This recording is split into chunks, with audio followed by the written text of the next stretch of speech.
सकाळी दारात उंटा आला होता. पैसे द्या आणि उंटाला घेऊन जा, म्हणजेच उंटावर बसून जा. मालक जिथपर्यंत तो घेऊन जाईल तिथपर्यंत.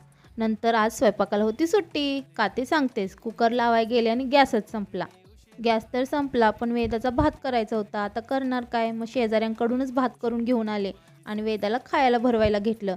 नंतर मी आणि वेदा ह्या काचेच्या ग्लासात काय बघतोय तुम्हाला सांगतेच पुढं. गल्लीतनं पोरांचा खूप आवाज येत होता, म्हणून आम्ही बाहेर जाऊन बघितलं. म्हटलं काय करतात पोरं, बघावं तरी. पोरांना विचारलं तर पोरं म्हणले, आव नदीतून मासे घेऊन आलोय, म्हणून दाखवायला सुद्धा आले वेदासाठी. म्हटलं एक मासा आमच्या वेदाला पण ठेवून जावं बघायसाठी. मग इथं काचेच्या ग्लासात एक मासा ठेवून पोरं गेली निघून.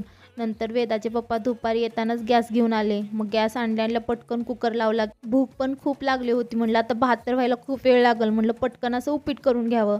डाळीची आमटी आणि उपीट करून घेतलं आणि चपात्या तर मी सकाळीच केल्या होत्या. मस्त असं जेवण करून घेतलं.